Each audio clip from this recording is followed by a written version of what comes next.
Mes très chers grands leaders, responsables, entrepreneurs, chefs de service, chefs d'organisation, hommes de métier, artisans et toute personnalité, à vos grades et rangs respectés. Bonsoir. C'est votre guide, votre coach, votre consultant, votre conférencier mondial qui vient à vous ce soir pour démarrer la formation ensemble avec vous. Parce que vous êtes très bon, vous êtes très bien et vous êtes des personnalités qu'il faut dans ce monde qui vont marquer leur temps pour s'immortaliser. Parce que de nos jours, c'est l'information, la formation pour avoir la transformation. C'est les clés de tout succès, de tous les bons. Je vous remercie parce que il est dit que beaucoup sont appelés, peu sont élus. Beaucoup sont appelés, mais peu sont élus. Il y a eu plus d'1 million, 2 millions, il y a eu des personnes qui ont eu l'information. Mais vous avez jugé bon venir vite. C'est vrai que les gens continuent par s'inscrire, mais vous êtes déjà là avant le démarrage de cette formation. Je vous remercie et je bénis le Seigneur pour votre vie. Voilà le programme. Voici ainsi déroulé le programme de la formation. Au point 1, nous avons l'introduction qui va démarrer bientôt. Nous avons, après au point 2, le choix du fiancé ou de la fiancée et les processus des fiançailles.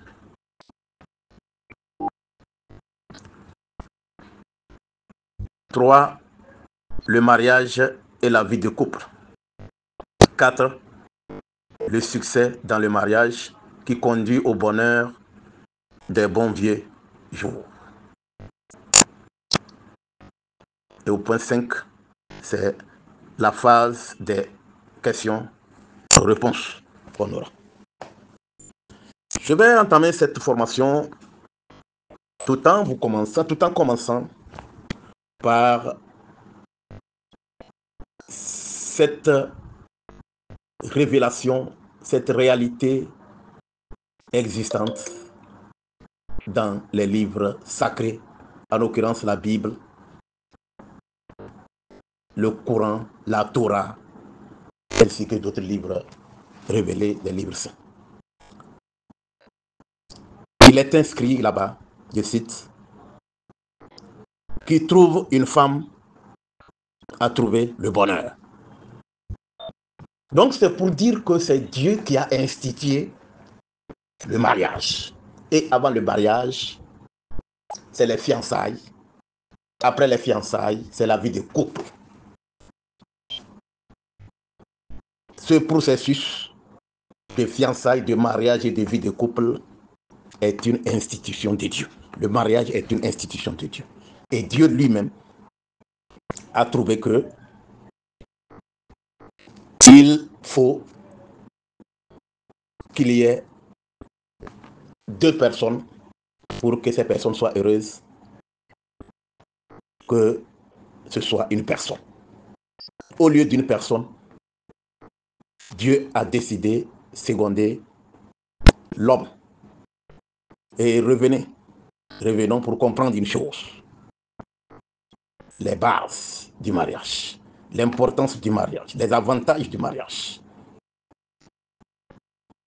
Quand Dieu a créé toutes choses, les animaux, les arbres, le sol, tout le ciel, les animaux de la mer, tout de la brousse, des forêts et autres, les étoiles, tout. Il a créé après tout l'homme. Et l'homme, il l'a mis dans les jardins d'Éden. Après l'avoir mis là-bas, il l'a regardé, il a trouvé qu'il était solitaire et malheureux. Et de là, il a trouvé, il a senti le besoin même dans la vie, dans le comportement, dans l'attitude de l'homme, qu'il avait besoin d'une aide. Et c'est après la création de toutes choses, après avoir créé maintenant l'homme en dernier, que Dieu a créé maintenant la femme. Pour dire quoi? Nous sommes en train de parler du processus de fiançailles jusqu'au mariage, jusqu'à une vie paisible de couple. Pour dire que la femme est plus que précieuse. La femme est la finition de Dieu, la finition de l'homme. Parce que Dieu dit qu'il nous a fait Dieu. La femme est la finition de l'homme. C'est pour cela que tout est beau en elle. Tout est attrayant. Tout ce qu'elle est, c'est ordonné, c'est calculé, c'est bien soigné. Personne ne peut me dire que quand une femme s'habille, elle passe, qu'il ne tourne pas ou qu'elle ne tourne pas pour regarder. Donc, le mariage, quand il parle de mariage, en fait, qu'est-ce qui fait concrétiser le mariage? C'est la femme. La femme reste de l'or. La femme reste ce trésor rare. La femme reste tout pour l'épanouissement de l'homme et pour la survie de l'humanité tout entière. Je reste convaincu que vous êtes déjà dans cette formation, dans ce groupe pour apprendre. C'est bien sûr une formation en ligne, mais mettez-vous, prenez de la peine pour pouvoir suivre les audios, les messages que je vais envoyer. Vous allez voir comment ensemble, comment nous allons faire réussir cette formation et comment elle va nous transformer et vous allez devenir de nouvelles personnes. Je suis content, encore plus que content de vous.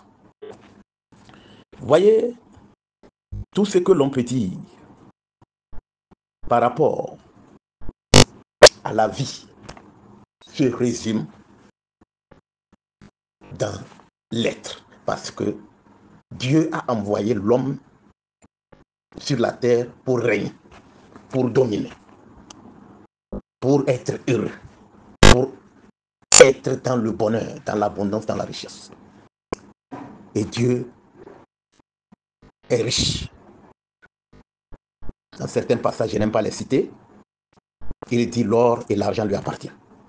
On ne peut pas avoir un Dieu de paix, un Dieu qui peut tout, un Dieu qui a de l'argent, qui est le plus riche, et être là, dans la désolation, dans la pauvreté, dans la maladie. Tout ce qui ne nous met pas à l'aise. Non. Je dis non et non. Dieu veut de nous le meilleur parce qu'il a de bons projets pour nous. Pour dire quoi? Quand on parle de fiançailles, on parle déjà des jeunes. Et c'est quelquefois, ça commence par vers l'adolescence, quand l'enfant n'est pas encore majeur parce qu'il est mineur. Que ce soit un homme ou une femme.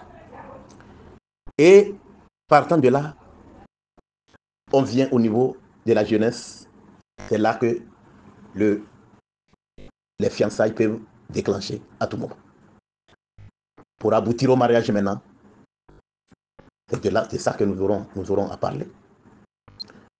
Après le mariage, au lieu de vivre une vie paisible, on dirait que c'est une compétition ou une compétition d'adversaires ou d'ennemis, la plupart du temps dans les couples. On ne se marie pas pour se montrer, on ne se marie pas pour s'angoisser, on se marie pour le bonheur, pour la joie, pour le paradis terrestre. Ce que je voulais dire quoi? Nous voyons que tout cela, pour que tous puissent réussir, c'est la pépinière. L'enfant qui reste dans le ventre, qui vient au monde, est un homme qu'on gagne, homme grand H. Pour ce faire, il doit être entretenu comme une fleur arrosée. Avoir une bonne éducation. Une bonne éducation pour pouvoir refléter et être l'honneur, être celui qui fait la joie, qui fait apprécier ses parents, ses pères et mères, et même toute la famille. La plupart du temps, nous voyons qu'est-ce qui se passe. L'éducation est souvent ratée. De nos jours, tout le monde, tous les parents sont occupés. On laisse les enfants à leur propre compte. Jusqu'à ce que la plupart du temps, on remarque, parce que les enfants, déjà à partir de 7 ans, il faut que la vie normale commence. Parce que de nos jours, il y a des filles qui mettent au monde, qui peuvent tomber grosses à 9 ans. Il y a des hommes aussi, des jeunes garçons. Ce que je dis par rapport à la fille, c'est précoce.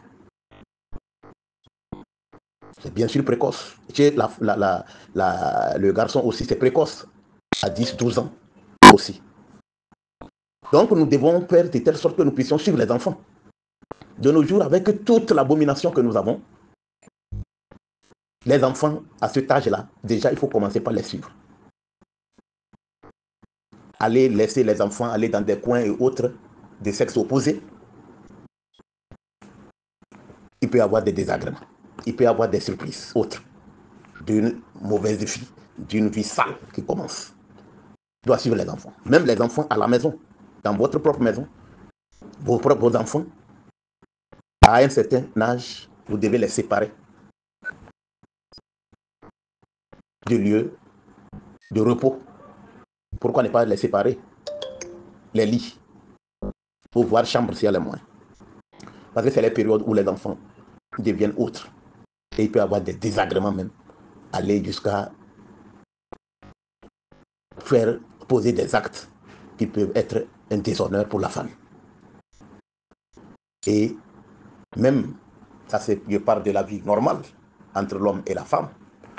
Maintenant, il faut aussi suivre les enfants. Si vous voulez que l'enfant puisse être l'honneur de votre famille, de votre vie, votre femme et votre enfant, ou bien votre mari et vous-même, vous devez faire de telle sorte que l'enfant soit suivi. Il y a des enfants de même sexe. Vous allez les voir, ils sont ensemble, c'est bien d'avoir des filles, qu'elles soient des amies, des garçons qui soient des amis.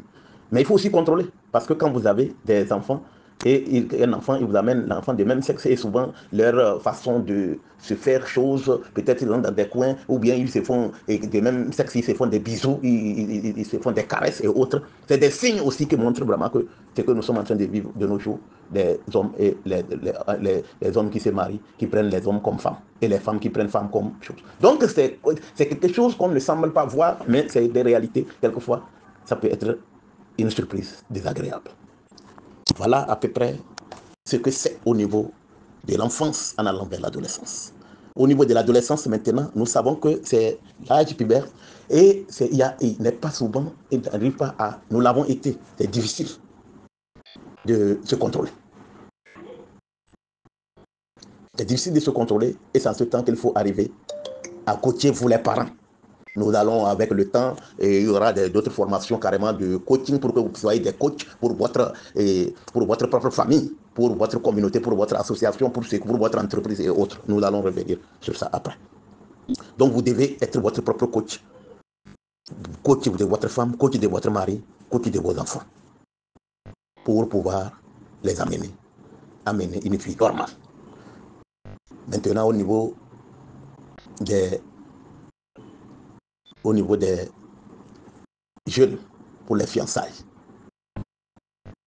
c'est toute une autre vie qui commence là-bas. Il faut beaucoup de sacrifices du côté du garçon, du côté de la fille, pour que cela puisse arriver à être un bon fruit. Et Voilà à peu près ce que je peux vous dire de façon ramassée. Maintenant, le mariage. On se marie, que ce soit à la mairie, que ce soit à l'église, que ce soit la dot. C'est ça même, c'est la base même du mariage. Et le mariage, en fait, le reste n'est que des formalités. Le mariage même, c'est la dot. C'est la dot. Le mariage coutumier prime sur tout le reste. Mais comme nous sommes devenus et disons des habitants d'une réalité d'ordre conventionnel au plan mondial, pour les profits et autres, que le mariage de la mairie est aujourd'hui le mariage le plus combattu pour les intérêts, à cause des intérêts. Sinon le mariage, la base du mariage, le vrai mariage, le mariage qui prime surtout, c'est le mariage coutumier, c'est la dot. Et après cela, on se marie, je l'ai déjà dit, pour être heureux. On ne se marie pas pour être malheureux. Et maintenant, comment il faut faire pour que, une fois marié, dans le couple, que ce soit du miel et du lait qui coule. Voilà ce que j'ai à vous apporter aujourd'hui comme introduction. Et je voudrais, au cours de cette formation, que nous puissions nous discipliner, nous puissions faire un effort de sacrifice pour pouvoir suivre la formation comme il se doit. Pour pouvoir suivre la formation comme il se doit. Parce que de nos jours, c'est seule la formation, la technologie et l'information. Parce que, tel que je le disais, les livres saints l'ont révélé, que l'ignorance est fatale, voire mortelle. On ne peut pas vivre un monde, un ancien monde. On ne peut pas vivre le nouveau monde dans un ancien monde. Vous allez dire que non, c'est ce qu'on était, ce qu'on était. Non, ce n'est pas ça. Aujourd'hui, nos parents vivaient avec des catch-sex. Pourquoi aujourd'hui nous voulons pas? Si nous voulons rester à l'étape de la pierre taillée ou à l'étape archaïque ou autre, marchons-nous. Ou bien cherchons les feuilles pour cacher nos choses. Des choses changent. Nous sommes à l'heure de l'information et de la formation pour avoir la transformation. De nos jours, personne en temps normal ne doit être pauvre. C'est parce que quelque chose nous manque, nous manquons d'informations. Parce que ceux qui sont riches, immensément riches, des millionnaires, des milliardaires, ils n'ont pas de tête. Ils n'ont pas 10 membres. C'est une tête et 4 membres. 2 supérieurs, 2 inférieurs. Donc nous devons nous créer de la richesse et c'est possible. Tout et chacun de nous au monde, 7 ou 8 milliards que nous sommes aujourd'hui, nous sommes en train d'aller, chacun a une mission spécifique, à lui seul, que personne d'autre au monde ne peut réaliser. Et c'est la seule personne. Mais si tu ne te formes pas, tu ne te renseignes pas, tu ne te développes pas, pour que tes talents-là, tes pouvoirs que Dieu t'a donnés, et tout cela, pour les mettre en valeur, tu peux rester dans l'ignorance vous pouvez rester dans l'ignorance et rester dans le malheur, rester dans la pauvreté, rester dans la maladie, rester dans l'angoisse. Non, notre Dieu n'a pas dit ça. Notre Dieu n'a pas dit ça. Et puis il nous a donné le pouvoir. Parce que lui-même dit qu'il nous a fait. Dieu, mais nous mourrons comme des hommes. Nous avons des capacités. C'est pour cela que je m'engage. C'est une mission que Dieu m'a donnée et je veux, avec son aide, l'accomplir et la réussir. Et tout cela, ce serait avec votre concours. Vous ne pouvez pas être sur cette plateforme, à suivre cette formation et à la fin de cette formation, être toujours la même personne. C'est ce que nous allons éviter. Je vous appelle, je vous invite au sacrifice, à vraiment vous dépasser, à vraiment chercher, à comprendre, à écouter ce qu'on est en train de dire au cours de cette formation. Je vous ai dit au départ que c'est un rendez-vous du donner et du recevoir. Ce n'est pas forcément moi qui suis le formateur principal. l'animateur de la formation, qui vous forme, vous aussi vous me formez. Avant même que cette formation ne démarre pour l'introduction aujourd'hui. J'ai déjà appris beaucoup de vous. Les gens ont fait des réactions, les gens ont fait des commentaires, les gens se sont présentés. Je me suis présenté, vous êtes présentés. Et cette chaleur, cette fraternité, cet amour d'ordre même professionnel que nous avons déjà, c'est déjà une grande bénédiction. Je vous dis que nous pouvons tous réussir. Nous pouvons tous devenir riches si nous nous adaptons. Parce que quand vous avez une mine d'or que vous n'avez pas découverte, elle ne peut pas vous servir. Nous devons aller vers là. Parce que de nos jours, même l'agriculture que nous prenons aujourd'hui, quand nous prenons l'agriculture, aujourd'hui, les gens vont. Est-ce que de nos jours, la roue peut vous permettre de faire de grandes superficies? Non, il y a les tracteurs aujourd'hui. Et il y a d'autres machines que nous-mêmes, nos soudeurs et nos frères et sœurs africains peuvent faire, peuvent fabriquer. Tout cela va nous permettre de faire une grande production si on est dans l'agriculture.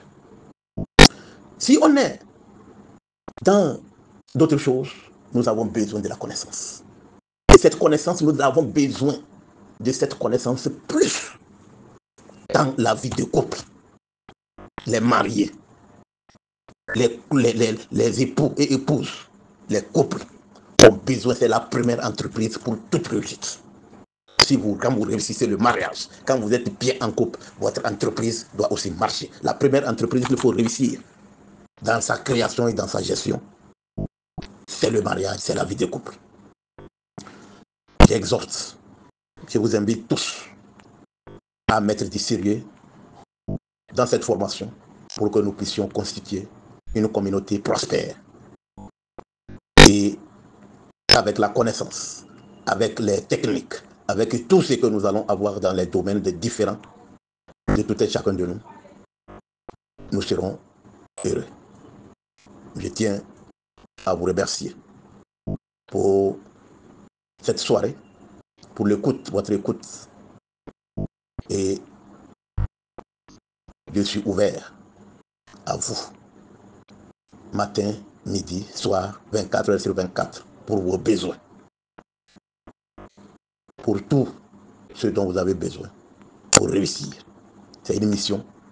Je suis coach, je suis un consultant, je suis conférencier. Il y a plusieurs qui me connaissent. Au plan national, je suis togolais. Je suis à Lomé. Je suis souvent dans les autres pays aussi. Je suis souvent sur les chaînes de télé et radio, même des chaînes hors de mon pays. Donc nous sommes des Africains, même des autres continents. Ça se résume, la base même, nous sommes enfants des mêmes pères, des mères. Je vous remercie infiniment. Bonsoir mes très chers grands leaders. Nous sommes encore là ce soir pour la formation, pour la suite de notre formation. Les secrets du mariage et du bonheur conjugal. Je vous remercie pour avoir accepté de suivre cette formation. Nous avons démarré hier. J'ai dû envoyer aujourd'hui la communication d'hier pour que les gens, ceux qui n'étaient pas là, puissent se ressourcer. Je crois que ça a été comme ça. Ils ont fait tout pour suivre. Ce soir, nous sommes sur le thème 2, qui est le choix du fiancé ou de la fiancée et ce qui s'ensuit. Le choix du fiancé ou de la fiancée et le processus ou les processus des fiançailles. Avant toute chose, je voudrais vous dire que le choix du fiancé ou de la fiancée incombe au futur fiancé ou au futur marié. C'est dans l'attraction, dans chacun, le type de femme que la personne aime, que le jeune aime, le type d'homme que la fille aime, parce que les fiançailles conduisent au mariage. Ça ne doit pas se faire par complaisance, ou pour faire plaisir à un parent, ou pour faire plaisir à un ami, ou pour faire plaisir à un groupe de société. Non. C'est un choix qui va aboutir au mariage, à la vie de couple, et c'est pour la vie. On se marie pour toute la vie. Seule la mort sépare les mariés. Du coup, cette étape doit être prise au sérieux. Donc, c'est les fiancés, ceux qui vont devenir fiancés, il leur revient, la tâche leur revient de bien voir avec qui je peux aller. Est-ce que j'aime la démarche de la personne? J'aime le style de la personne. J'aime la forme de la personne. J'aime la façon de parler de la personne. Et maintenant, est-ce que j'aime la personne à fond? Parce que tout rentre en jeu. Le style, la morphologie, la façon de parler, la façon de marcher, tout est dedans. La cadence, surtout la femme, il y a une cadence qu'elle utilise dans sa démarche. La femme ne marche pas, la fille ne marche pas comme un homme. Comme nous marchons et comme tous les temps on va au champ là. La femme ne marche pas comme ça. La femme a une cadence. La fille a un style autre. Quand elle marche, c'est comme les stylistes qu'on fait défiler. C'est comme ça, la femme a ça en elle. C'est à cause de cela, la femme ne s'assoit pas comme l'homme. La femme ne court pas comme l'homme. La femme, tout ce qu'elle fait, c'est différent. Donc ça, le choix doit être porté en tenant compte de tout cela. Surtout les fiançailles. Pour qu'elle soit bien fixée, c'est la femme. Le mariage même, le pion même du mariage, c'est la femme. Voilà, il ne faut pas choisir une fille à cause de, pour dire après tout que c'est mon oncle, c'est chez mon oncle que tu étais venu, et c'est là-bas que j'étais vu, et voilà, et c'est ma tante qui avait dit qu'on a qu'à se marier, et c'est mon papa qui avait dit, c'est ma maman. Non, non, non, non, ce n'est pas ça. Mes chers frères et sœurs, chers leaders, chères grandes personnalités que vous êtes ici, les personnes les plus importantes, c'est vous et moi qui sommes sur cette plateforme pour cette formation. Voilà comment les choses sont. Et le choix maintenant, le lieu, partout, où est-ce qu'on va, où est-ce qu'on peut faire le choix de sa future conjointe ou de son futur conjoint? Il n'y a pas de lieu défini. Ça peut être au marché, ça peut être lors d'un mariage, ça peut être lors des funérailles, ça peut être dans un lieu de réjouissance. Ça peut être au champ, ça peut être au boulot, ça peut être partout. Il n'y a pas de lieu, il n'y a pas un lieu réservé pour faire le choix de son conjoint ou de sa future conjointe. C'est très, très, très, très important. Donc, nous devons comprendre que partout, on peut rencontrer sa future femme. Partout, on peut rencontrer son futur mari. Ne pas se laisser emporter par l'influence des gens dans le choix. Et tout cela, vous devez, pour que vous puissiez, à part le mariage, à part les fiançailles, le mariage et après toute la vie de couple, vous devez aussi soigner votre image. Vous devez soigner votre image. Vous ne devrez pas être cette fille qui a passé, que tout le monde a fait passer dans le quartier, que tout le monde a fait passer dans son école, que tout le monde a fait passer dans son lieu de service, ou partout. Il en est de même chez les hommes, bizarrement, et les garçons, généralement, et quand c'est une fille, et on l'a vu avec une personne, une deuxième personne, on dit non, que celle-là, elle est trop légère, elle est prostituée. Mais quand c'est l'homme, même, il fait passer jusqu'à 10 personnes, 30 personnes au-delà, les filles qu'il fait découler, on trouve que non, que c'est un garçon. C'est des choses que nous devons corriger. Le monde a évolué. Donc, de nos jours, c'est comme ça que les choses doivent se passer. Parce que par le passé, différent du passé. Par le passé, les femmes et les filles étaient dotées. Elle est dotée à la maison. Donc, et l'honneur qu'on attend, que ses parents attendent, c'est que le jour qu'elle regagne son mari, qu'elle soit vierge. Et de nos jours, mes chers frères et sœurs, sur 100 filles, on ne peut même pas trouver 5 qui sont vierges de nos jours. C'est difficile. Donc, ça veut dire que la majeure partie connaît l'homme, le sexe avant d'aller au mariage. Maintenant, il faut recadrer ça. Il faut recadrer ça. Il faut soigner son image, il faut soigner et l'honneur de ses parents et de sa famille. Tout lieu, partout, on peut trouver sa femme. Et une chose très capitale, les fiancés ou les futurs mariés, je vais leur envoyer ceci comme un message fort. Évitez de parler de votre passé à votre futur mari ou à votre future épouse. Surtout du côté des filles. C'est un danger pour vous. Une fille, oui, j'étais avec celui-ci, il m'a maltraité, et jusqu'à ce qu'il y ait une grossesse, on a avorté, après tout cela, tu cites les hommes avec qui tu as eu affaire. Tu n'as pas besoin de ça, mademoiselle. L'homme qui t'a trouvé, s'il connaît ton passé, tu essayes de te défendre. S'il ne connaît pas ton passé, le jeune ne connaît pas ton passé, tu n'as pas besoin de raconter ton passé. Parce que ça tue l'amour de l'homme. Même étant au foyer même, ce n'est même pas conseillé. Quand je serai étape par étape, je vais encore enrichir. Je vais encore enchérir. Donc, vous n'avez pas besoin, surtout vous, jeune fille, de faire comprendre à votre fiancé ou bien à votre futur mari que non, oui, ceci, lui m'a fait, il a fait un enfant, tout ça. Si quelqu'un, tu es avec quelqu'un et tu n'as pas besoin même de parler, même s'il sait que tu as enfant, tu n'as pas besoin de parler de l'homme avec qui tu as eu affaire par le passé. Si tu es une jeune fille, c'est bien, tu n'as pas besoin de parler de qui que ce soit que tu as eu à aller avec. Si lui-même, il te pose des questions. C'est-à-dire que l'homme est fait de telle sorte que, je ne sais pas, l'homme a un caractère autre. Un caractère autre. Une conception bizarre, atypique. Quand bien même il sait que tu as des enfants, il faut lui faire savoir que toi, à part lui, tu n'as jamais connu l'homme. Il ne faut pas qu'il sache même que tu te demandes, il ne faut pas lui faire savoir que tu connais le sexe même. Quand bien même il sait que tu as 3, 4 enfants. Je vais parler des filles célibataires. Des femmes qui sont devenues filles célibataires.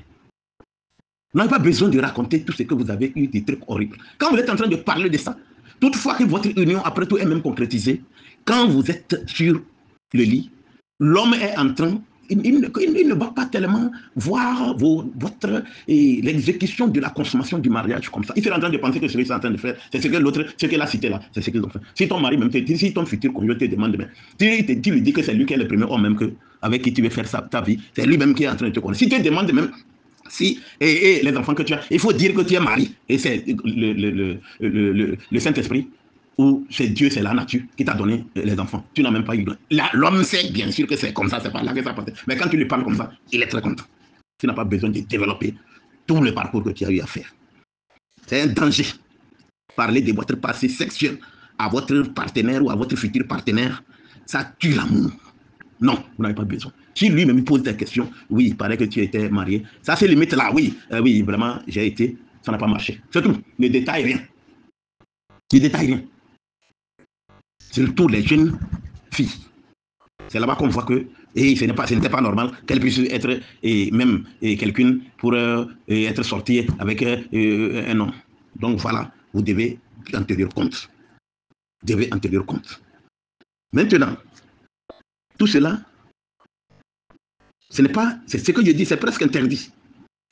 Vous allez parler de votre passé quand vous trouvez nécessaire. Et en un temps bref, sans détail. Maintenant, nous allons venir à la durée des fiançailles. La durée des fiançailles. Quelle durée? Combien de temps il faut faire au cours des fiançailles? Combien de temps il faut faire pendant les fiançailles? Combien de jours? Combien de mois? Combien d'années? Et moi, je vais vous étonner que la durée des fiançailles, ce n'est pas ça qui est la base du succès d'un mariage. Non. Le contrôle, là, il faut qu'ils se connaissent, il faut que la femme connaisse l'homme, il faut que l'homme connaisse la fille, et les parents de la fille n'ont qu'à voir comment le jeune là est. L'homme est Dieu, on ne peut pas étudier l'homme et finir. L'homme est Dieu. Dieu même nous a dit que nous a fait des dieux, nous sommes des dieux. Nous sommes Dieu, l'homme est Dieu. Faisons l'homme à notre image. Il y a des passages et des livres sacrés, en l'occurrence la Bible et autres, qui disent que Dieu nous a fait Dieu. Il a dit, même il a révélé qu'il nous a fait Dieu, nous mourrons comme des hommes. Et il a dit que nous sommes, il nous a fait à son image. Donc l'homme est Dieu. On ne peut pas étudier Dieu. Vous pouvez étudier une fille ou bien vous pouvez étudier un garçon durant tout le temps, même 1 an, 2 ans, 3 ans ou tout cela. S'il y a un caractère caché, il peut vous le cacher. Sauf le jour que vous vous mariez, qu'il va faire sortir ce côté-là. Il en est de même pour la fille. Donc la durée du mariage. Les gens sont allés se voir quelque part dans un marché ou bien dans un mariage au cours des cérémonies de mariage ou tout cela. Ils aussi ils se sont salués. Oh non, ça là, c'est bien. Si nous vraiment, si tu peux m'accorder que toi et moi, qu'on devienne comme ça aussi un jour, comme amusement. Et ils se sont mariés à moins d'1 mois ou 2 mois ou 3 mois. Les mariages là sont restés mariages modèles. Par contre, il y a des gens qui ont pris tout le temps pour étudier la fille, étudier le garçon. C'est aller jusqu'à 1 an, 2 ans, 3 ans. On envoie les Hamedada et je vais parler des femmes sages de l'église et chez la fille pour contrôler. Le jour que le garçon va venir, il faut contrôler. Le jour que la fille vient chez le garçon, il faut contrôler. Et tout cela, etc. Quelquefois, même ça aggrave la situation. Ça crée d'autres choses. Au même moment, il y a des pasteurs, il y a beaucoup de pasteurs ici à qui je vais envoyer un message fort. Parce que sur cette plateforme, nous avons des participants venant de l'Asie, venant des États-Unis et d'Amérique, venant de l'Europe, venant du Canada, venant de l'Afrique que nous sommes ici. Tous les 5 continents sont représentés sur cette plateforme de formation. Mais ce message que je vous envoie, parce que les églises, si on ne sait pas faire quelquefois, nous-mêmes les surintendants de Dieu, nous ne savons pas faire, nous faisons dérouter. Parce qu'il arrive, on voit une fille et un garçon qui semblent s'aimer, qui s'aiment, et on va mettre beaucoup de protocoles, on met tout cela, etc., etc. Et par après, c'est la désolation. Oui, il faut prier, et le Saint-Esprit n'a qu'à révéler au pasteur, le Saint-Esprit n'a qu'à révéler ça à la dame sage du comité, et qui avant qu'on ne déclenche le processus du mariage. Au même moment qu'on interdit à la fille de connaître, de faire, même si elle faisait, d'arrêter de faire l'amour avec son futur partenaire, son futur mari, on interdit aussi la même chose à l'homme. Quand ça dure trop, ça fait comment ça devient quoi? Finalement, les choses finissent par devenir mauvaises. Qu'est-ce qui va se passer? La fille va, puisqu'on ne veut pas qu'elle s'approche des choses, si elle va chez son homme, chez son futur mari, les gens vont constater, elle est obligée de sortir pour aller faire ça ailleurs. Il en est de même pour le garçon. Et le péché s'aggrave. Je ne sais pas si c'est là-bas que encore ça honore l'église, la mosquée, ou soit quoi que ce soit, ou bien la société ou la famille. Donc c'est des choses vraiment qu'il faut faire chose. Moi-même, j'aurais souhaité que quand vous voyez dans les églises, dans des associations, que ce soit la mosquée ou partout, des personnes qui commencent par s'aimer et vous voyez leur marche, il faut précipiter pour que le mariage puisse se concrétiser.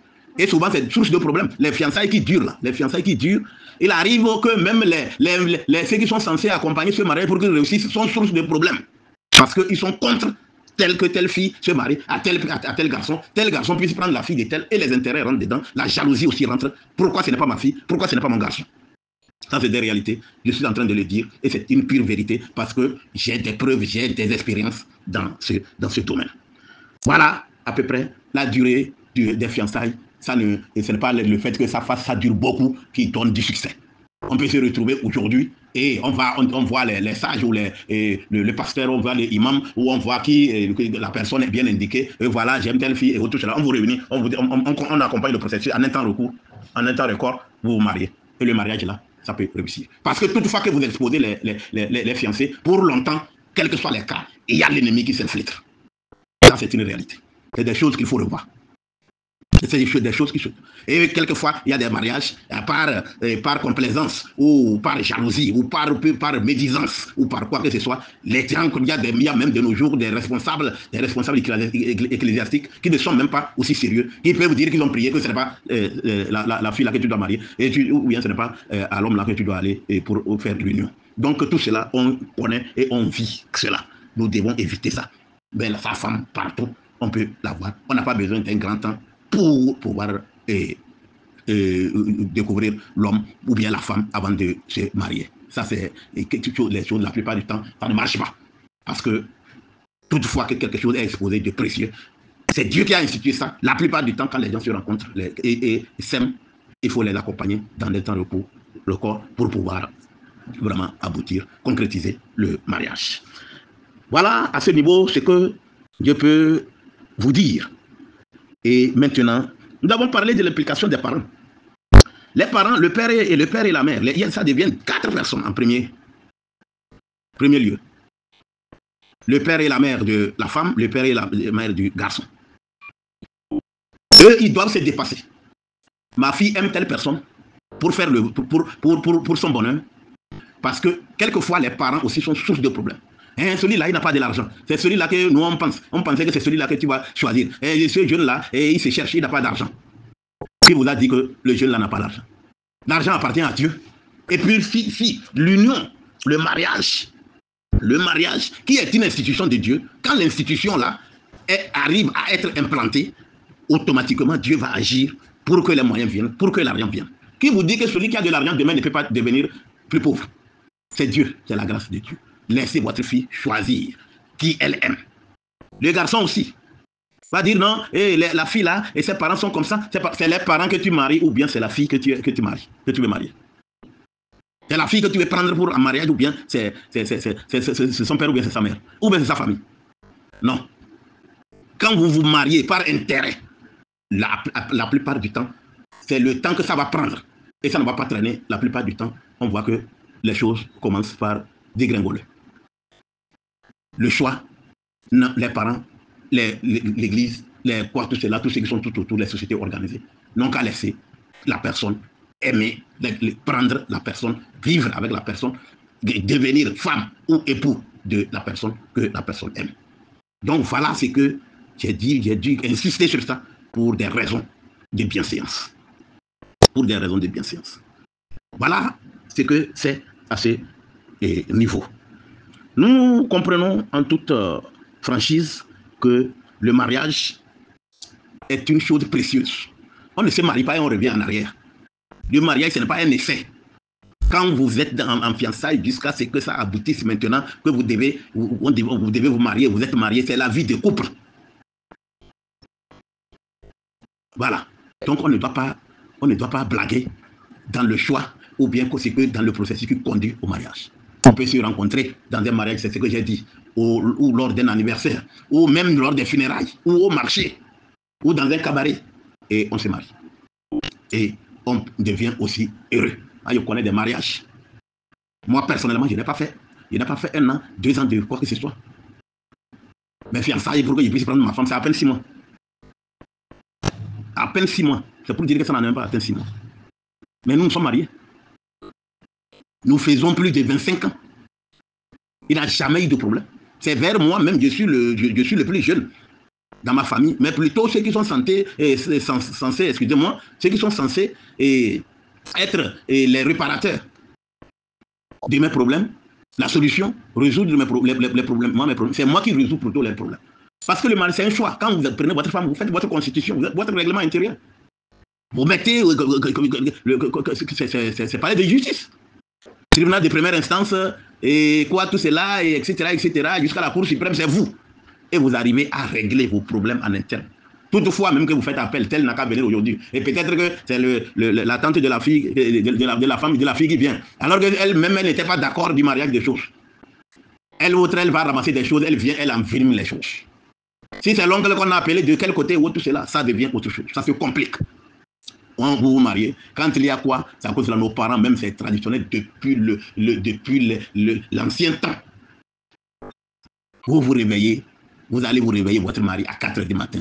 Vous lui dites, ah, pardon pour ce que j'ai fait hier, excuse-moi. Ou soit, c'est votre mari que vous êtes en train de lui reprocher quelque chose. Vous lui dites, ah, vraiment tu as fait ceci hier, ça ne va pas plus. Il faut se dépasser quoi. Ne pas rester dans son ego, et moi je ne peux pas me rabaisser, ou tout simplement il vous parle ici là. Quand je sais que j'ai mal agi, je dis à ma femme, pardonne-moi. C'est elle qui fait que je ne peux pas me mettre à genoux. Et moi je n'ai pas besoin qu'elle aussi elle se mette à genoux pour me demander pardon. En passant, il y a des hommes, même si vous qui ne pouvez pas faire comme moi, et vous pouvez dire, oh, chérie, tu sais, ce qu'il s'est fait hier là, c'est passé. Oh, je vois que non, je n'ai pas bien fait ici. Comme blague, même en train de se promener et tout cela. La femme, elle, ça va la marquer. Donc c'est un peu ça. C'est un peu ça. Donc vous devez être des personnes qui doivent vraiment vous prendre en charge. Vous devez vous prendre en charge parce que le mariage n'est pas une fois qu'on prend et on regarde après tout et derrière on dit non, non, non, ce n'est pas ça. Non, il faut aimer. On dit quand on aime, on peut faire tous les sacrifices possibles. Quand vous n'aimez pas une personne, on dit souvent que oui, c'est le caractère et c'est quoi, tout rentre dedans. La femme est la beauté. La femme est le style. La femme est le paradis. La femme est le temple de la douceur. La femme est tout. Donc pour cela, c'est quelque chose, c'est un choix qu'il faut faire pour la rendre heureuse. Et la Bible dit qui a trouvé une femme a trouvé du bonheur. Vous ne devez pas vous marier et au lieu de jurer, au lieu de profiter de ce bonheur, c'est plutôt le malheur. Non. Non. Donc, c'est ce que j'ai à partager avec vous aujourd'hui au sujet des fiançailles. Ceux qui ont leurs remarques à faire, ceux qui ont des ajouts à faire, donc, ils n'ont qu'à le faire. Elles n'ont qu'à le faire. Et si vous avez des gens que vous voulez faire intégrer encore dans le groupe pour qu'ils puissent suivre, parce que je vais toujours rappeler, pour que ces gens-là puissent suivre la formation comme vous, parce que c'est une formation qui va nous transformer, c'est une formation qui va nous permettre de rentrer en relation. Nous avons beaucoup de choses à donner, c'est une occasion, c'est une chance, c'est une opportunité que Dieu nous a donnée pour que notre vie soit transformée, parce que la base du développement, de tout développement, la première entreprise au monde, c'est la famille. Voilà ce que j'ai à partager aujourd'hui avec vous. Et c'est votre humble serviteur, coach consultant, qui est en train de vous parler. Votre coach consultant, conférencier international, Dr Archange Alassane Gobi. Et je me suis présenté, j'ai toujours envoyé des écrits et jusqu'à ce que la formation ne finisse, la présentation va continuer pour que nous puissions gagner beaucoup au cours de cette formation, pour que nous puissions réussir. Parce que partant de ceci, nous allons rentrer dans d'autres choses qui vont nous permettre d'avoir une bonne santé, d'avoir de l'argent et de devenir riche. Parce que notre Dieu est extrêmement riche, tout lui appartient, tout lui est capable, il n'y a rien d'impossible chez lui. Donc étant dit que nous sommes ses enfants, il nous a fait Dieu, nous sommes des dieux, nous devons même créer. Dieu même dit que nous pouvons demander à l'inexistant d'exister et il en serait ainsi. Je vous remercie pour cette soirée et alors au plaisir et je suis à l'écoute de vos réactions. Très très bonne soirée, très bonne nuit dans l'espoir de nous retrouver très très bientôt parce que d'ici au cours de vos réactions, je peux tout moment intervenir comme ça peut aller jusqu'à demain matin. Je vous remercie.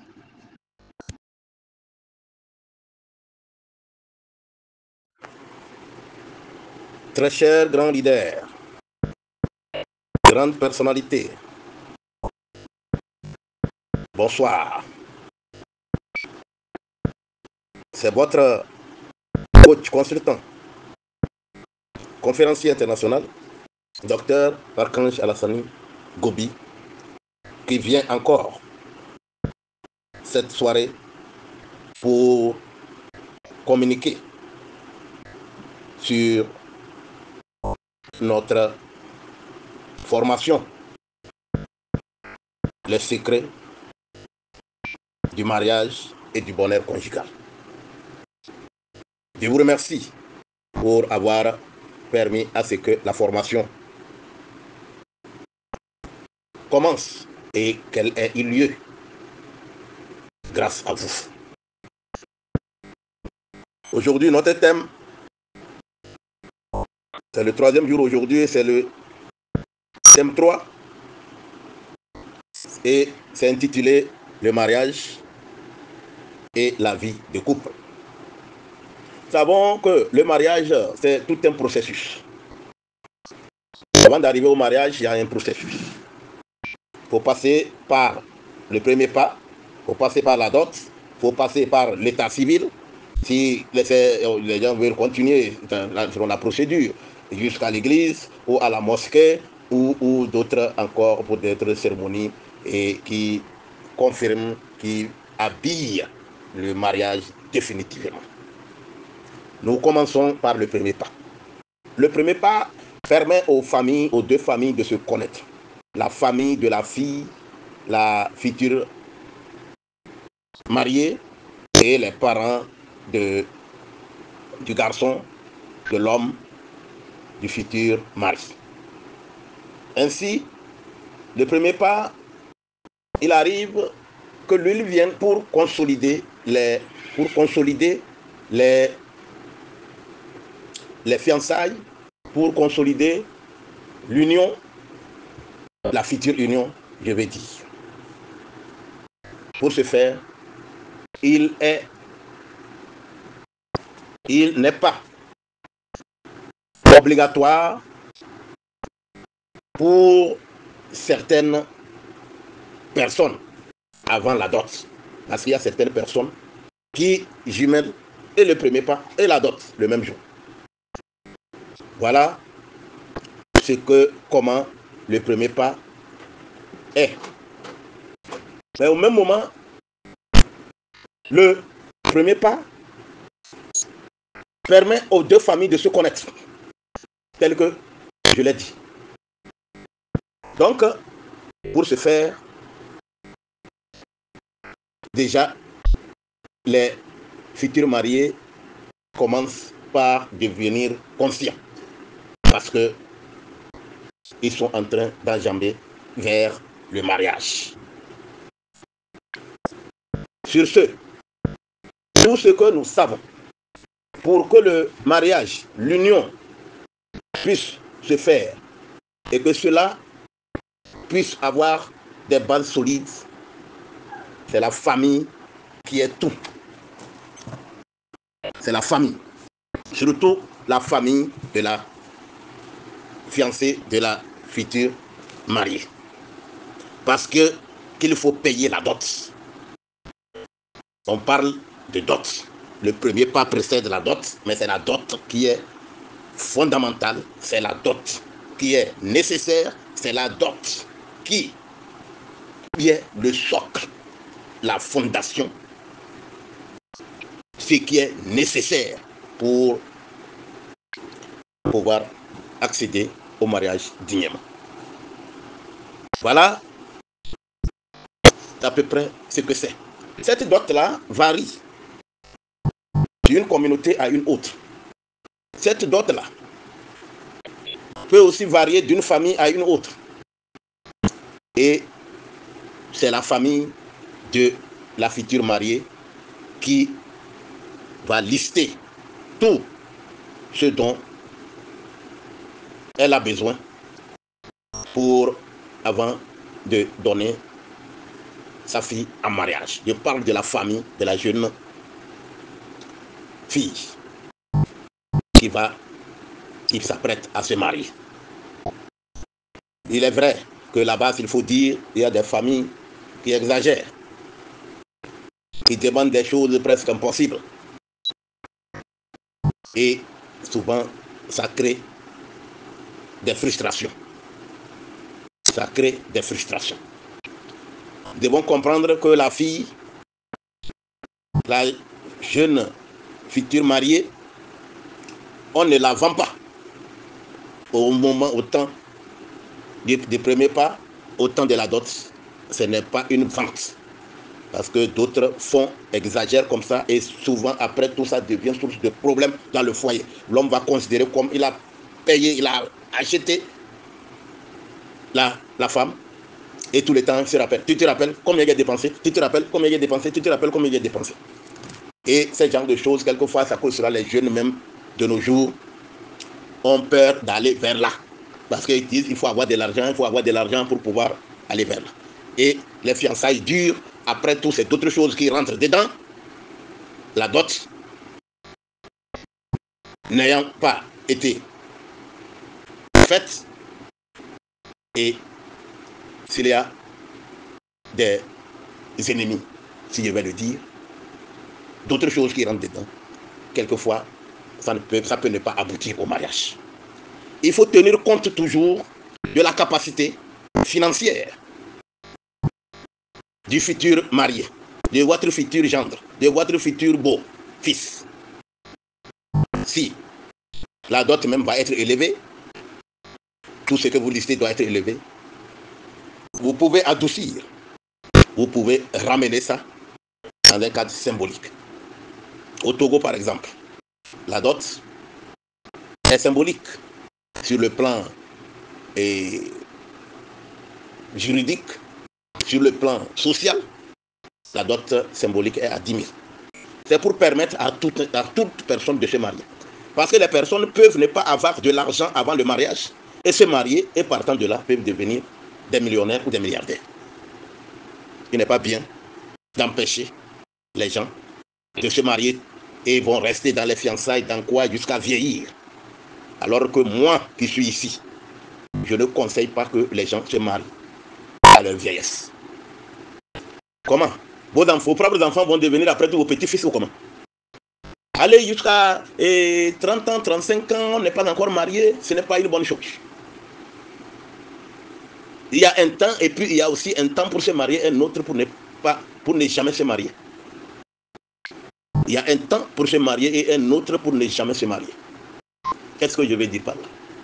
La jeune fille, déjà à 30 ans au plus, doit faire tout pour se marier. Parce que de nos jours, la ménopause précoce vient à 35 ans. La ménopause précoce vient à 35 ans. Pour la jeune fille, déjà à 30 ans, il faut se préparer de telle sorte que jusqu'à 30 ans, il faut se marier. Pour vous marier.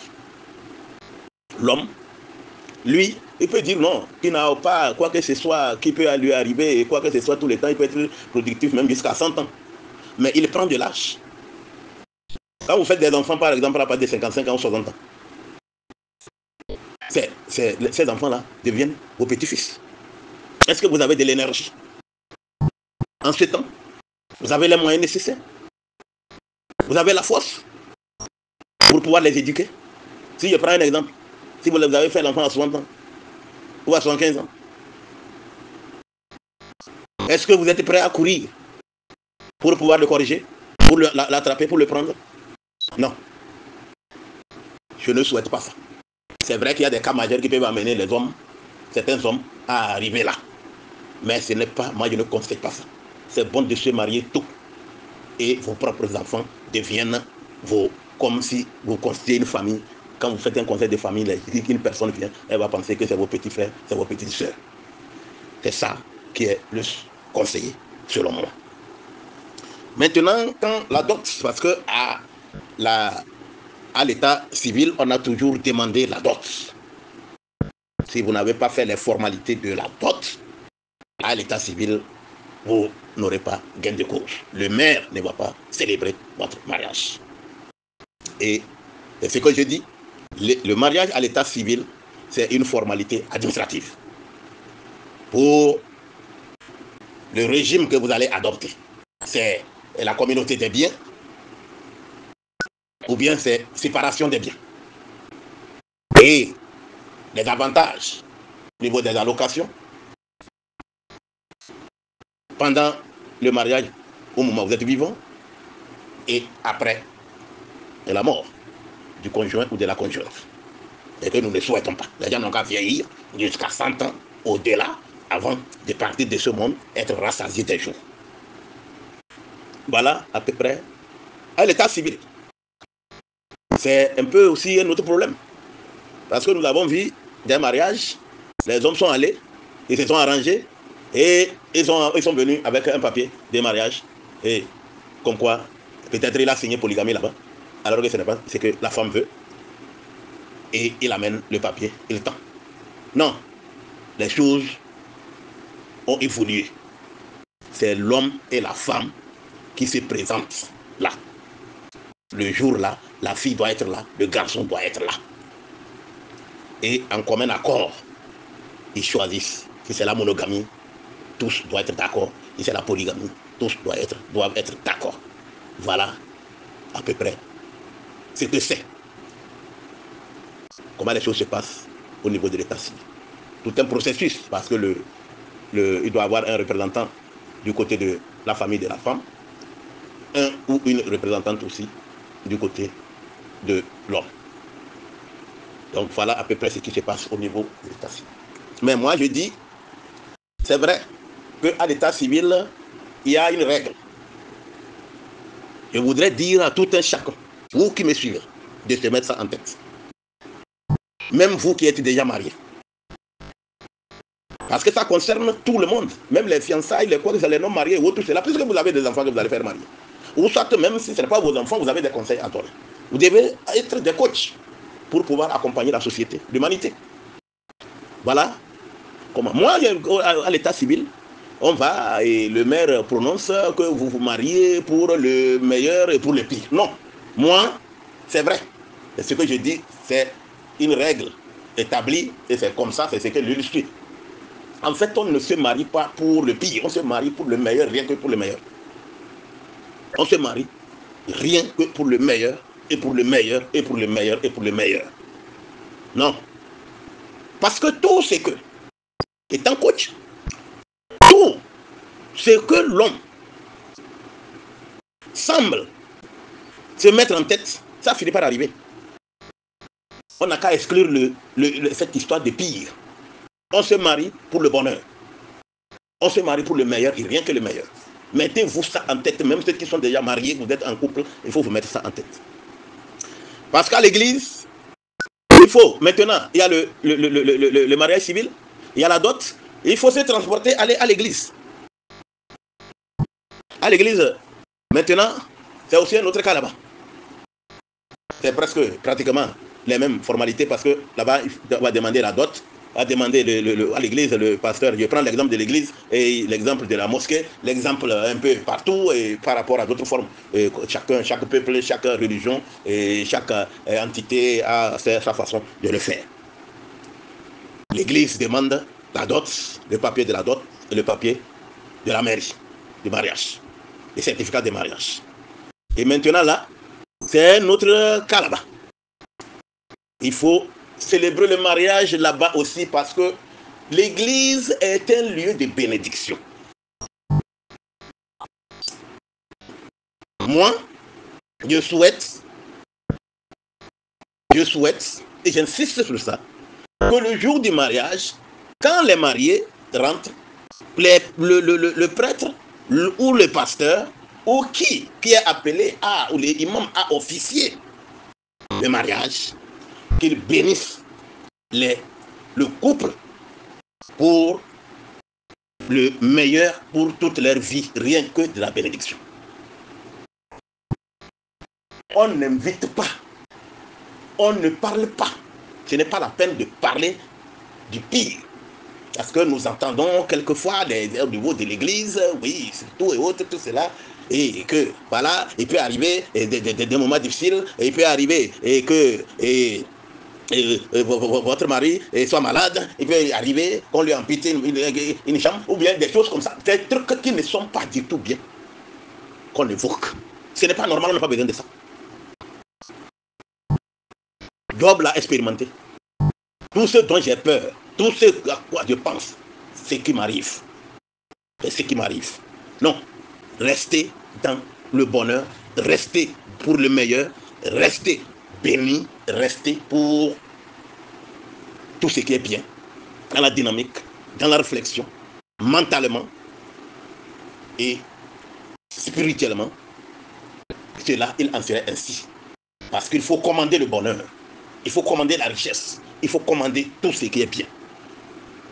Donc à l'église, mes chers hommes de Dieu, surintendants de Dieu, aux pasteurs, imams et autres congrégations, il faut bénir le couple. Rien que des bénédictions, rien que des bénédictions. Rien que le meilleur, le meilleur, le meilleur, le meilleur. Voilà à ce niveau ce que je peux vous dire. Et il s'ensuit avec l'huile de miel. C'est aussi une autre période. Vous allez voir qu'il y a des gens qui se marient. Et même, il y en a, même on les a bénis à l'église ou bien ils ont quitté la mairie, ils sont venus Le lendemain, ils se séparent, ou bien le troisième jour, ils se séparent. Donc c'est pour cela que j'ai eu à parler des fiançailles, à communiquer sur les fiançailles et autres, comment les choses doivent se passer. Que ce ne soit pas le choix des autres, que ce soit votre propre choix avant de vous retrouver pour moi. Parce que si c'est les autres qui vous ont unis, quand vous êtes ensemble maintenant, vous allez trouver que non. Pourquoi vous êtes retrouvés? C'est un peu ça. C'est un peu ça. Donc nous devons faire tout, de telle sorte que ce soit nous-mêmes qui avons voulu. J'ai vu la femme, et sa forme, ça m'a plu. La façon dont sa poitrine est dégagée, ça m'a plu. La façon dont ses fesses sont, ça m'a plu. La façon dont ses yeux sont, ça m'a plu. Tout. Et vous êtes alors là. Et que nous devons aussi éviter l'hypocrisie. Il y a les gens qui disent non, et ce n'est pas la beauté, ce n'est pas quoi. L'homme en première position, quand il voit une fille avant de l'aimer, c'est la beauté. Le reste, caractère et autres, tout cela vient corroborer les choses. Ça vient étayer. Voilà pourquoi on doit aimer une femme sur tous les plans avant de faire chose. Il y en a qui aiment les femmes qui sont grosses, il y en a qui aiment les femmes qui sont minces, il y en a qui aiment les courtes, il y en a qui aiment les géantes et autres. Il faut que ce soit votre goût et vous choisissez. Et le reste va s'en suivre. Voilà comment les choses sont. Maintenant, lors de l'huile de miel, et vous allez où et autres. Si vous êtes déjà préparé, vous fréquentez autre lors de cette période, ça ne pose aucun problème. Maintenant, quand vous ne vous êtes pas tellement un peu, vous ne vous êtes pas connu, vous ne vous êtes pas aimé, il n'y a pas l'amour et tout cela. Et il y a surtout du côté des hommes, il y a des hommes qui sont timbrés jusqu'à ce jour. La façon de... Puisque la consommation du mariage, c'est des relations sexuelles. Vous allez maintenant rester au niveau des relations sexuelles. Peut-être l'homme va se mettre en tête. Si jamais ils ne se sont pas connus, ou bien l'homme n'est pas une personne bien mûre, ou bien une personne qui est de bonne foi, une personne vraiment qui est responsable, peut commencer lors de leur façon de faire l'amour, commencer par accuser la femme. Et les femmes, souvent, elles autres, elles n'ont pas le courage de le faire et tout cela. Parce qu'il y a certaines personnes même qui vont jusqu'à accuser leurs femmes, leurs femmes, que non, et c'est pas, elle fait ceci, elle sait faire ceci parce qu'elle a beaucoup tourné. Non, ce n'est pas ça. Le mariage là, les relations sexuelles là, c'est automatique. Toutes les positions et autres qu'on nous montre aujourd'hui par les pornographies et tout cela, nos arrière, grand-père, grand-mère et autres, nos aïeux pratiquent ça. Moi, je suis un enfant, j'ai vécu avec un vieux. Vous voyez mon âge aujourd'hui, je suis rentré dans 50 ans, dans 50 ans. Il y a 50 ans révolus aujourd'hui. Donc, il le pratiquait. C'est à cause de cela, on enseigne, on ne montre à personne comment il faut faire l'amour avant que la personne le fasse. Et toutes les positions qu'on peut dire, oui, que par la pornographie, on fait chaud, tout cela, les positions, ça se résume à une. Mais, il faut comprendre que c'est vous-même qui allez créer votre cercle de bonheur. Et tout, c'est à pouvoir créer votre propre cercle de vie. Comment vous allez construire votre bonheur, vous allez construire votre vie. Voilà, à peu près, ce que c'est. Maintenant, tout ceci demande alors à ce que l'homme et la femme puissent faire preuve de retenue malgré toutes les démarches qu'il y a eu jusqu'à la concrétisation du mariage. C'est quoi? L'homme doit accepter perdre quelque chose. La femme doit accepter perdre quelque chose. Et comme ça, ils peuvent arriver à vivre. Il n'y a pas d'homme sans défaut, il n'y a pas de femme sans défaut. Si votre femme, sur 5 défauts, tu as pu la convaincre, elle t'a aimé et elle a abandonné 3. Le reste, il faut faire avec le temps, ça aussi, ça peut être abandonné. Il en est de même pour l'homme aussi. Il ne faut pas être raide. Oui, moi, mon papa était comme ça, mon papa était comme ça, ou bien moi, ma maman était comme ça. Non, non, non, ce n'est pas ici maintenant. Toi, tu n'es pas maman aujourd'hui, ta maman aujourd'hui. Tu es toi-même, X. Tu n'es pas aujourd'hui ton papa, toi. Tu es et toi, Y. Donc, il faut accepter, faire des concessions pour pouvoir rester en couple. Avant de voir que c'est l'autre qui est insupportable, c'est l'autre qui est invivable, regarde-toi. Il faut faire, il faut regarder sur le rétroviseur. C'est très, très, très important. Il ne faut pas être celui qui est prêt à accuser les autres et tout cela. Donc, l'huile de miel, c'est une période où l'amour doit être normalement consolidé. Le mariage doit prendre racine davantage, être arrosé. Ça aussi, c'est une étape. Il faut beaucoup de responsabilité. Voilà, nous avons, avec le mariage, on a fini presque. Maintenant, la vie de couple. Nous devons comprendre que l'homme et la femme sont deux personnes différentes, deux sexes différents. Deux personnes de sexes différents qui s'attirent.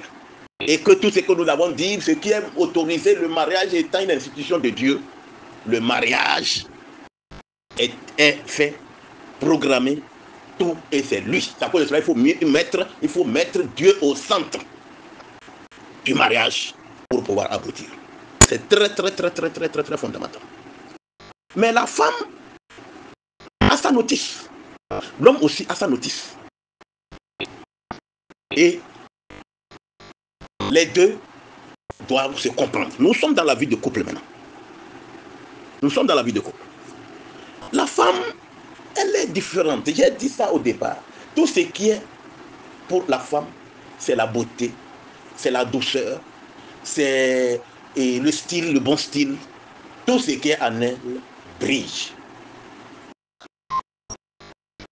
Ceci veut dire que parmi les deux êtres humains, l'homme et la femme est plus précieuse que l'homme. Pourquoi? Deux personnes veulent se rencontrer pour mener leur vie, pour partager leur vie, pour rester à vie. Pourquoi l'homme doit amener la dot chez la femme, chez la fille? C'est juste une preuve que je suis en train de vous donner. C'est elle qui est tout. L'éducation, donc la femme, elle est tout pour le développement du foyer, de l'humanité tout entière. Voilà comment elle est. Et comment? Elle est comment? La femme est dialogue et compassion. La femme aime dialoguer. Nous, les hommes, quelquefois, nous fuyons les rencontres avec nos femmes quand la femme s'approche vers toi et tu ne veux pas. Il faut avoir le courage de laisser la femme te parler de ses problèmes. La femme vous parler de tout ce qui s'est passé. Et l'enfant a fait ceci, et quoi a fait ceci, et voilà tout que toi, il faut la laisser souvent se libérer. Nous avons actuellement l'histoire des AVC, les hémiplégies, tout cela, tout ce qui se passe, les AVC que les gens font, ils meurent, les femmes sont paralysées, autres, tout cela, ils sont traumatisés. C'est parce qu'on ne les laisse pas se dégager. Il faut se défouler, il faut qu'elle dégage tout ce qu'elle a en elle. Parce que si vous refusez que la femme parle, si vous refusez que la femme puisse dire ce qu'elle a, elle accumule, elle ne sera pas heureuse. Donc elle a besoin du dialogue. Elle vient, elle parle, tu sais, tu as fait ceci, et tu as fait ceci avant de partir. L'enfant a fait ceci, et tous les enfants veulent me tuer. Quoi que ce soit, tout cela, il sera là, voilà, ceci. Tu lui dis, ah, ma chérie, c'est toi qui es tout pour moi. Tu es plus que ma maman. Mais je sais que tu te bats, tu fais beaucoup. Je te demande, je te félicite, il te demande beaucoup de courage. Vous allez voir tout de suite la colère qu'elle avait et autre, tout cela. Vous allez voir ça abandonné, c'est à terre. Même si vous n'avez pas de moyens et qu'elle vous parle, elle dit non, oui, voilà, ceci ne suffit pas, ceci, ce que tu fais, ça ne fait pas de chose. Il faut lui dire, je sais, il va faire un effort pour pouvoir augmenter de l'argent, ou bien faire te payer les pains. Voilà, ceci. C'est elle-même qui va revenir pour avoir pitié de vous et vous dire, ah, je sais que les moments sont ceci, c'est difficile. Ah oui, ça va aller. Mais quand elle vous parle, vous ne l'écoutez pas. Vous êtes là, en va-t-en-guerre, ça pose problème. Parce que l'homme, au moment où la femme est dialogue et compassion. L'homme, lui, il est action et compétition.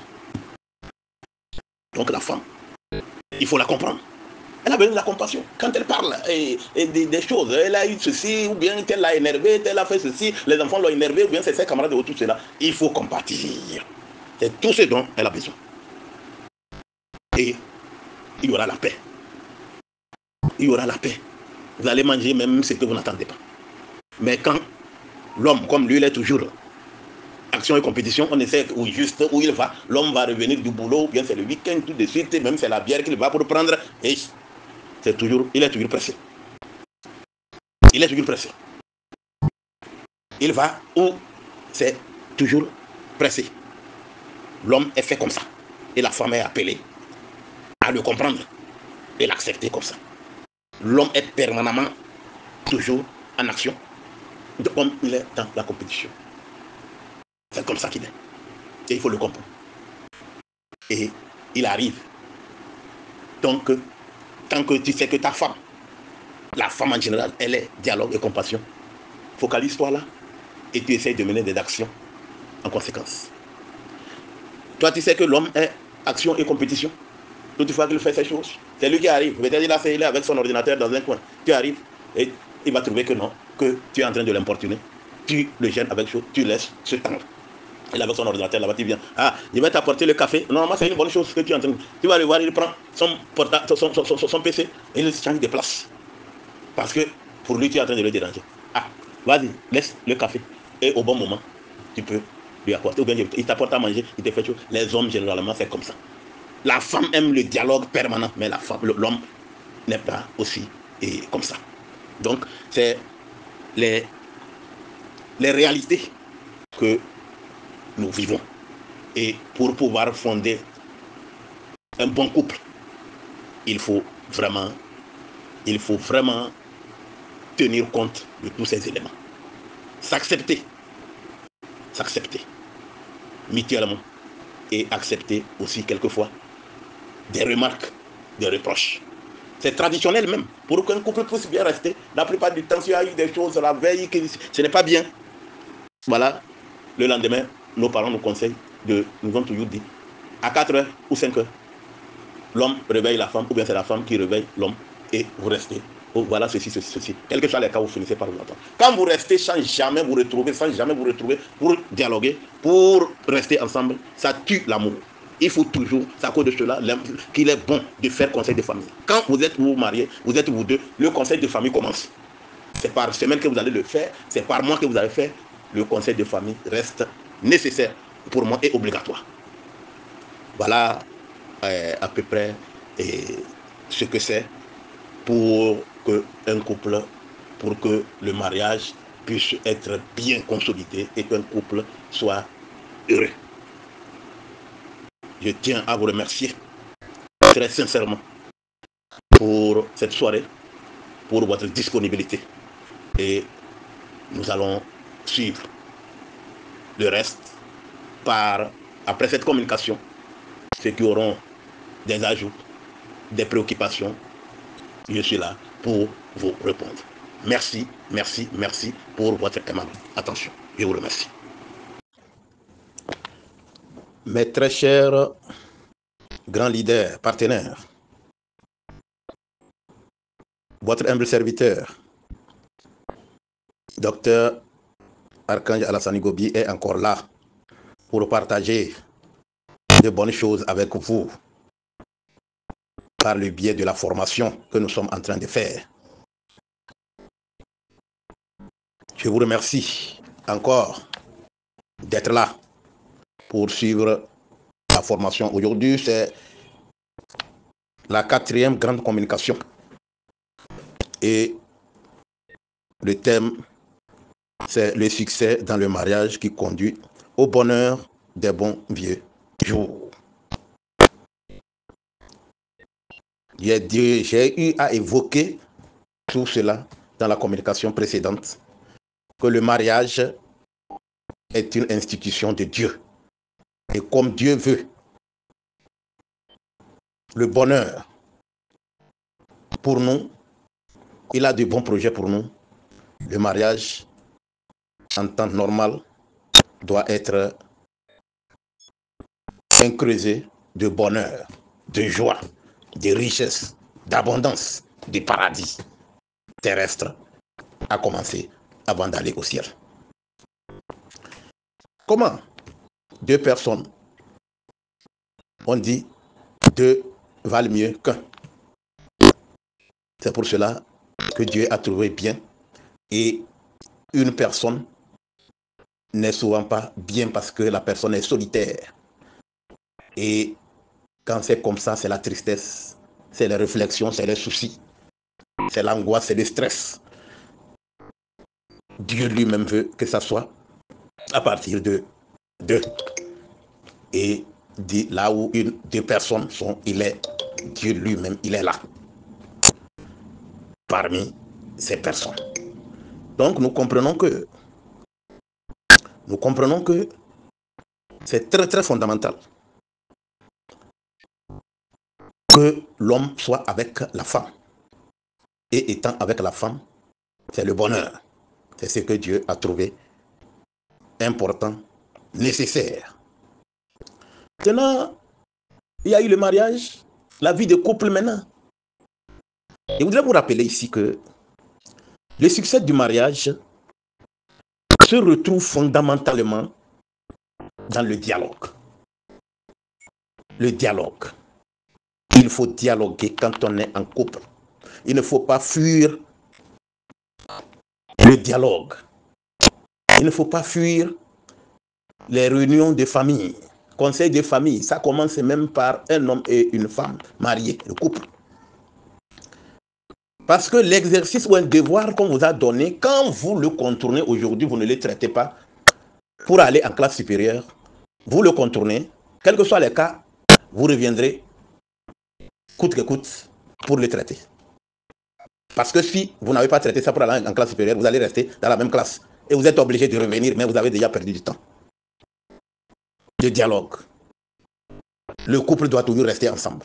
L'époux et l'épouse. Oh, il y a ceci, il y a eu ceci. Comment nous allons faire? Et ouais, tu m'avais fait ceci, ça ne m'a pas plu. Et tu as fait ceci. Les enfants font ceci. Voilà ce que tu as fait l'autre fois. Et ça ne m'a pas plu. Oh chérie, laisse ça. Et autant pour moi. Et on va avancer. Et c'est comme ça. Quand il y a le dialogue, il n'y a pas d'encaissement d'angoisse. Et quand il n'y a pas d'encaissement d'angoisse, la personne est dégagée. Le mari est dégagé. La mariée, l'époux et l'épouse sont dégagés. Et cela affecte leur vie très positivement. Donc le dialogue est fondamental. Il faut toujours dialoguer. Il faut accepter d'être ensemble. Il faut accepter forcément à payer le prix. Faut forcément, parce que l'entente, tout ce qu'on va faire pour qu'il y ait de l'harmonie, quel que soit le prix, il faut faire tout pour payer. C'est mieux de payer ce prix pour être libre. C'est mieux de payer ce prix pour être libre. Parce que si vous ne payez pas le prix pour réussir, vous payerez le prix le plus cher, mais dans le grincement des dents, dans la souffrance, vraiment dans l'atrocité. C'est mieux de chercher à résoudre les petits pépins par le dialogue, par les concertations, par tout ce qui peut amener le couple à être dans l'harmonie. Et puis, nous devons comprendre une chose. La femme que toi, l'homme, la fille, avec qui tu vas vivre désormais, est venue d'une famille autre que la tienne. Elle a reçu une éducation. Elle a eu à vivre dans un environnement autre par rapport au tien. Maintenant, vous vous retrouvez. Tu ne dois pas être carré parce que vous n'avez pas reçu la même éducation. Vous n'avez pas reçu la même éducation. Vous devez maintenant rester ensemble pour pouvoir vous accepter mutuellement. Celle-ci est venue, votre épouse est venue avec tel façon de vivre, telle façon de faire. Vous aussi, vous avez aussi vos manières, vous avez aussi votre bagage selon l'éducation que vous avez reçue. Mais vous devez faire de telle sorte que l'éducation de l'autre, ce que la personne a vécu par rapport à vous, que cela ne fasse pas collision pour que ça crée entorse à votre union. Il faut accepter, rester et ensemble vous jauger. Voilà, tu es ceci, tu es bien sûr, c'est comme ça que tu étais, c'est ce que tu as appris, c'est ce que tu es. Si on faisait ceci, la femme accepte perdre quelque chose de ce qu'elle est avant d'arriver, de l'état dans l'état dans lequel elle est arrivée, de même vers vous, et vous allez centrer les choses et la vie normale va commencer, une vie cohérente, une vie d'entente cordiale. Nous allons parler, dans le mariage, on parle généralement de la fidélité. La fidélité est l'axe central dans l'union des deux personnes. Mais je voudrais vous dire au même moment que selon nos sociétés, la société ancienne, depuis la nuit des temps, il est considéré, même jusqu'à ce jour, une honte pour une fille, même elle est fille, elle n'est pas encore mariée, pour parler maintenant de femme, que telle personne l'a draguée et accouché avec elle. C'est une honte. Au même moment, quand un homme, un jeune, tape partout et celle-ci sort, l'autre vient, etc., etc., etc., on dit non, qu'il est garçon. Maintenant, le pouvoir de la femme dans le foyer, je le dis, je le rappelle parce que c'est pour votre bien. Ce n'est pas que j'encourage aux hommes de faire de n'importe quoi. Mais vous, votre pouvoir, votre arme, la femme, la fille, c'est la fidélité. Parce que c'est ça qui vous protège auprès de votre mari, auprès de votre belle famille, auprès de la société, au niveau de la société dans son ensemble. Vous pouvez arriver à commettre des erreurs, mais quand ce n'est pas l'infidélité, l'homme n'a pas le pouvoir, n'a pas la force facilement de vous renvoyer ou bien de rompre avec vous. Parce que vos parents peuvent se lever.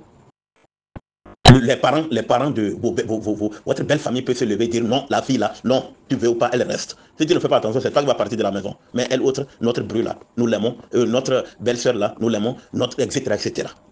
Donc la femme doit savoir que le pouvoir, son pouvoir premier, c'est sa fidélité. On parle de la soumission. La soumission, bon, selon à chacun ou à chacune, sa façon de se soumettre. C'est bien. On dit aux femmes de se soumettre à leur mari. On dit aux maris d'aimer leur femme. Parce qu'on sait d'office que la femme aime. La femme a l'amour.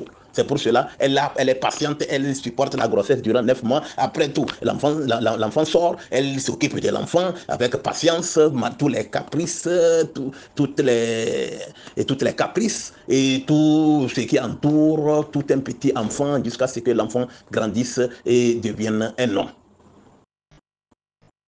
Donc voilà à peu près ce que c'est. Donc la femme est déjà la douceur.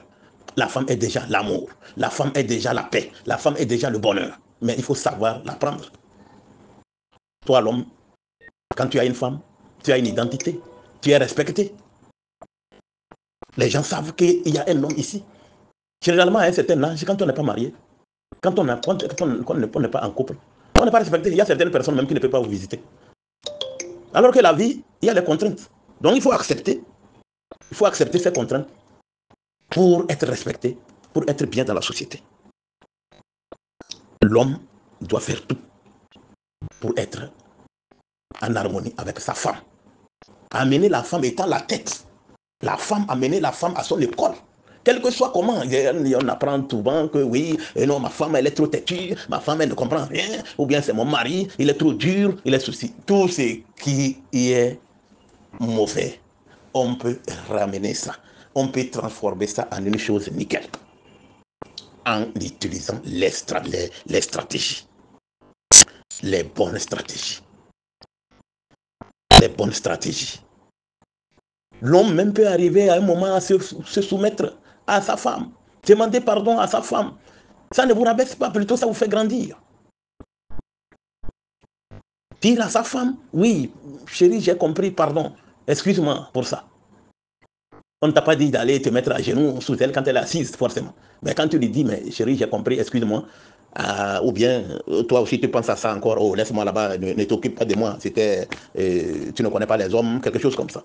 La femme, déjà, elle sait que tu l'as considérée et elle va sourire et ça passe. Voilà à peu près ce que l'homme doit toujours chercher à faire. Je crois que je vous ai parlé des choses que la femme est, c'est le dialogue et la compassion. C'est de tout ce qu'elle a besoin pour dialoguer avec elle. Il faut compatir. Quand elle est dans quelque chose, angoissée ou tout cela, elle a la main au menton, arriver et dire, chérie, il y a quoi? Elle va dire, non, tel problème, elle commence par si tel, non, toi aussi. Laisse ça tomber. Ce n'est pas un problème. On va trouver la solution. Et ce que tu es en train de faire là, ce que tu dis, le problème qu'il y a, c'est toi qui as raison. Laisse ça tomber. Et c'est comme ça que la femme va se retrouver. Parce que la femme est l'autre toujours, elle veut qu'on prenne soin d'elle. Elle veut qu'on puisse avoir l'attention sur elle. Qu'elle ne soit pas là, être là, même si elle est allée, elle a fait les cheveux, arriver, il faut dire, c'est les cheveux, une coiffure, la coiffure la plus belle au monde. Elle porte les habits, il faut apprécier. Il faut passer des petites choses qu'il ne faut pas négliger. Elle danse, il faut dire oui, il faut apprécier que c'est bon. Elle te demande quelque chose, tu n'en as pas, il faut lui dire, ah, je n'ai pas ça aujourd'hui, mais je vais te trouver ça après. Mais tu ne m'as jamais payé un pagne de 30 000. Oh, je vais te payer. Je suis en train. Ne pense pas que je t'ai obligé ça dans le programme. Je vais te faire plaisir. Elle est déjà contente. Tu ne m'as jamais fait ceci. Attends, je vais te faire ça. Donc la femme n'a aucun problème. La femme, avec ces petites choses, il faut être galant aussi, quelquefois. Il faut être aussi romantique. Il faut être une personne, quelquefois, qui vraiment tient des paroles, un comportement que tu célèbres ta femme. Voilà ce qu'il faut. La femme en a besoin. La femme en a besoin. Et quand il y a l'amour, quand il y a l'harmonie. Mais nous avons pris notre problème comme étant tabou. C'est les relations sexuelles dont on ne veut pas parler. Alors que l'union d'un homme et d'une femme, la première chose qui concrétise le mariage, la consommation du mariage, c'est les relations sexuelles. C'est les relations sexuelles. Quand vous arrivez, quels que soient vos différends, vous ne devez pas faire mourir ce côté, les relations sexuelles. Quand la consommation du mariage n'est pas faite, ou bien il est arrivé qu'il y a une rupture durant des jours ou des mois, automatiquement, l'amour, vous êtes en train de tuer l'amour, l'harmonie, tout de votre union. C'est comme, en Afrique, généralement. Ta femme prépare, tu ne manges pas. Parce que vous êtes querellés. Ou bien vous êtes querellés, à cause de ça, tu refuses de préparer la pâte, toi, la femme. Et tu penses que tu es en train de faire cela ton mari. Même sur le plan, de nos jours, qu'on va dire qu'on est civilisé, on est arrivé à une étape de choses, l'évolution et tout cela, ce n'est même pas une bonne chose. Dieu même condamne ça. Ta femme prépare, tu viens, tu ne manges pas. Parce que demain, tu viens manger. Tout ça là, il y a des problèmes que ça crée, des obstacles que ça va créer. Ça peut même créer un danger pour vous, même pour votre femme, pour vos enfants. On nous a appris, même si vous êtes querellé avec votre femme, quand elle prépare, quand vous revenez, il faut manger. Du moins, prendre quelques boules, mettre dans la sauce, vous mangez. Ça veut dire que vous n'avez pas refusé. Maintenant, votre femme, parce que vous êtes querellé, vous avez des disputes, vous allez au lit, elle tourne le dos.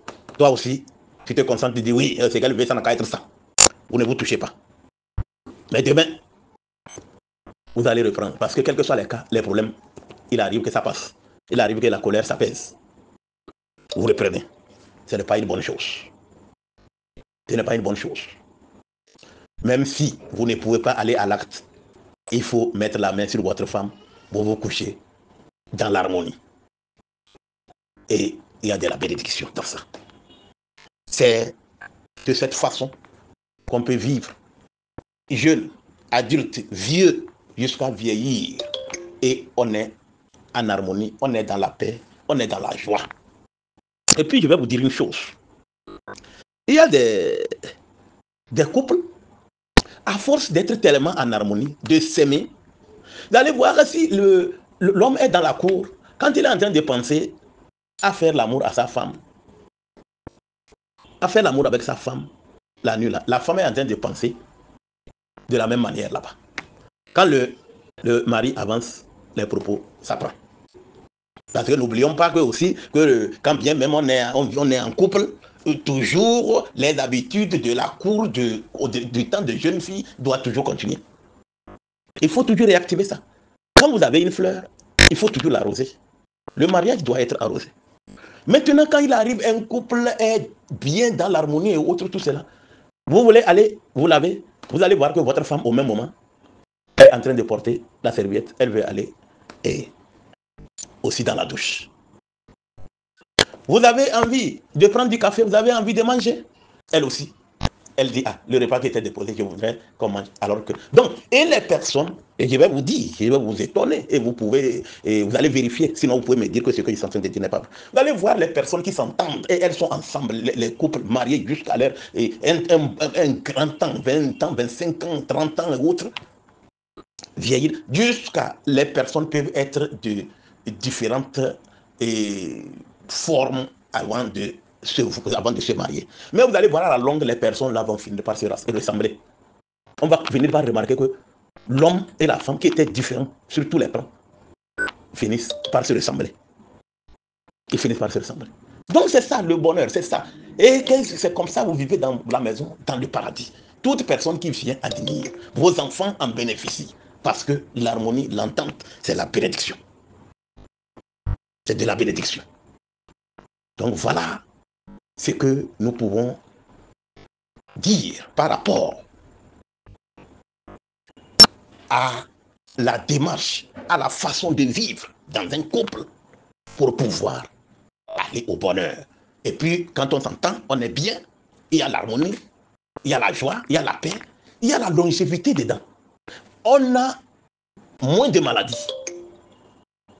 Ou bien quelquefois, même la maladie peut être une existence très rare. Et la richesse aussi vient. C'est comme on dit, chez nous, en Afrique, nous tous, ou même dans le monde entier, quel que soit les habitants de tel ou tel continent, on dit, quand il y a les disputes tout le temps, quelque part dans une maison, le diable s'invite. Parce que quand il y a les disputes, les pleurs, l'angoisse, rien que la colère dans une maison, le diable s'invite. La pauvreté s'invite. Les maladies s'invitent. Alors que quand il y a le rire et autres, les rires, la joie, tout le monde est à l'aise et autres dans une maison, la richesse s'invite, la santé s'invite, l'argent s'invite, le bonheur total. C'est ce que nous devons chercher à être. Je tiens à vous remercier beaucoup pour votre aimable attention. Nous sommes là à la formation continue. Nous allons, après ceci, rentrer dans la phase des questions maintenant.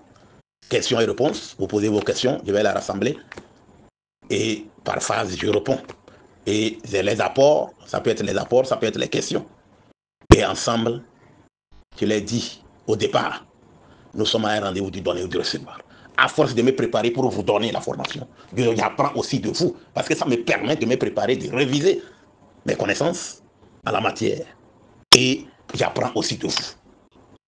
Nous allons former une communauté prospère.